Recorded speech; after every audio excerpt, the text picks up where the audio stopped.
Hello friends, कसे आहात? आज आपण क्लास 5 सब्जेक्ट इंग्लिश यामध्ये गो अँड कम हा जो युनिट 5 मध्ये दिलेला लेसन आहे त्याचे सॉल्व क्वेश्चन आन्सर्स बघूया. पहिली ॲक्टिव्हिटी होती, आपल्याला लेसन केअरफुली रीड करायची होती, जी आपण पहिल्या व्हिडिओमध्ये केलेली आहे. देन सेकंड क्वेश्चन आहे, read the following words allowed. तुम्हाला खाली दिलेले शब्द मोठ्याने वाचायचे आहे. तर ते वर्ड्स आहे pretty, little, cottage, different, oval, matter, unhappy, chatty. Then आपला क्वेश्चन नंबर 3 आहे, आन्सर द फॉलोइंग क्वेश्चन्स. खालील प्रश्नांची आपल्याला उत्तरं द्यायची आहेत. How many peoples are there in the story. आपल्याला या स्टोरीमध्ये किती व्यक्ती दिसत आहेत? There are 3 peoples in the story. किती आहेत? 3. Who are they? कोणकोणती आहेत ते? They are the little boy, his uncle and his mother. लहान मुलगा, त्याची अंकल आणि त्याची आई. What body parts are mentioned in the story? The body parts mentioned in the story are the chin, throat and the eyes. chin म्हणजे हनवटी, throat म्हणजे घसा आणि eyes या बॉडी पार्ट्सचा उल्लेख या लेसनमध्ये झालेला आहे. Question number 4, copy the lines that tell you about the work you do in the garden. आपण गार्डनमध्ये कोणते काम करतो त्याची लाईन्स कोणती आहे या लेसनमधली ती आपल्याला सांगायची आहे. There is a lot of work to do in the garden. We have to water the plants every day, manure the plants from time to time, cut the prune the plants and the right time, and weed the garden and clean the garden. म्हणजे आपल्याला काय काय करायचं असतं? झाडांना पाणी द्यायचं असतं, त्यांना खत पाणी द्यायचं असतं, त्यांची कटिंग करावी लागते. वेड म्हणजे तिथे जास्तीचं उगवलेलं गवत आपल्याला काढून घ्यायचं असतं. ही कामे आपल्याला गार्डनमध्ये करावी लागतात. Then question number 5, read the sentences and guess the meaning of words in the boxes. आता आपल्याला सेंटेन्स रीड करायची आहेत आणि बॉक्सेसमध्ये जे वर्ड्स आहेत त्याचे मिनिंग आपल्याला लिहायचं आहे. फर्स्ट आहे, अंकल इज सो अनफेअर. आता अनफेअर म्हणजे अयोग्य, हे चुकीचं आहे. अंकल हे खूप चुकीचं आहे. ठीक आहे. देन हिज चीन बिगॅन टू उबल. उबल म्हणजे एकाकडून दुसऱ्याकडे अस्थिरपणे हलणे, म्हणजे चीन म्हणजे जेव्हा जास्त रडायला येतं तेव्हा आपली हनुवटी हलायला लागते, त्याला ओव्हल असं वर्ड असं त्याचं शब्द मिनिंग होतो. हिज आईज वेल्ड अप म्हणजे त्याचे डोळे भरून आले.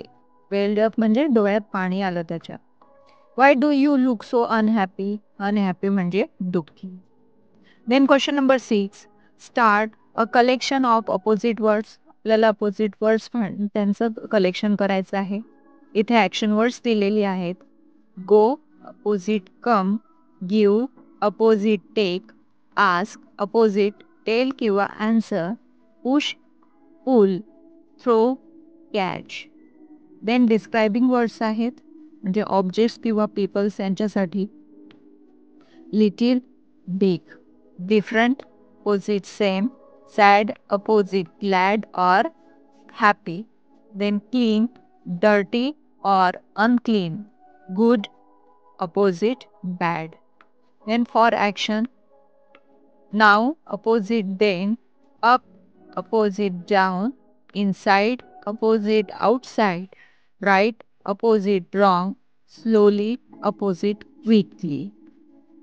Question number 7, read the words on the walls and try to write as many related words as you can within 3 minutes. आता इथे आपल्याला साईडला काही 3 फ्लॉवर पॉट्स दिलेले आहेत, त्याच्यावर नावं लिहिलेले आहेत. पहिल्या ह्याच्यावर लिहिलेलं आहे मदर, दुसऱ्या ह्याच्यावर प्लांट आणि थर्ड ह्याच्यावर गार्डन. तर मदरशी संबंधित तुम्हाला 3 मिनिटात कोणकोणती वर्ड्स आठवतात ते तुम्हाला लिहायचं आहे. त्याचप्रमाणे प्लांट आणि गार्डन या वर्डशी संबंधित तुम्हाला 3 मिनिटामध्ये जे वर्ड्स आठवतील ते तुम्हाला लिहायचे आहेत. इथे एक्झाम्पल म्हणून काही वर्ड्स मी दिलेले आहेत, ते तुम्ही लिहू शकता. पण या व्यतिरिक्त जर तुम्हाला वाटत असेल तर तुम्ही दुसरे वर्ड्स तुम्हाला जे आठवत असतील ते तुम्ही इथे लिहायचा प्रयत्न करावा. Then question number 8, try to make a word chain. आता आपल्याला एक साखळी, एक चेन बनवायची आहे. Write a word related to a given words आणि त्या वर्डच्या सुरुवातीला जो वर्ड दिलेला आहे, चेनच्या सुरुवातीला जो वर्ड दिलेला आहे, त्याच्याशी संबंधित आपल्याला दुसरा वर्ड लिहायचा आहे. Then write a word than is related to the second word. नंतर आपल्याला जो दुसरा वर्ड आहे त्याच्याशी संबंधित असा दुसरा वर्ड लिहायचा आहे. Add at least 5 words to your chain before you come back to the first word. अशा प्रकारे आपल्याला कमीत कमी 5 वर्ड्सची चेन तयार करायची आहे आणि ज्यामुळे आपण पहिल्या वर्ड्सपर्यंत पोहोचू शकू. अशा प्रकारे इथे 4 वर्ड्स दिलेले आहे. एक्झाम्पल म्हणून त्यांनी गार्डन दिलेलं आहे. गार्डनमध्ये आपण काय करतो, वॉटर देतो. देन वॉटर कशाशी संबंधित आहे, आईसशी. आईस कसा असतो, कोल्ड. कोल्डनी काय होते, कफ होतो. कफ घ्यायला आपल्याला काय करावं लागतं, मेडिसिन घ्यावी लागते. मेडिसिन घ्यायला आपण कुठे जातो, डॉक्टरकडे. डॉक्टर कोण असतात, म्हणजे गार्डनर असतात. अशी ही एक चेन तयार झालेली आहे. इथे आपल्याला eyes, time, naughty and cottage या वर्ड्सची चेन तयार करायची आहे. इथे तुम्हाला जे वर्ड्स आठवतील, तुम्हाला जे माहीत असतील ते तुम्ही इथे 5 वर्ड्सची चेन लिहू शकता.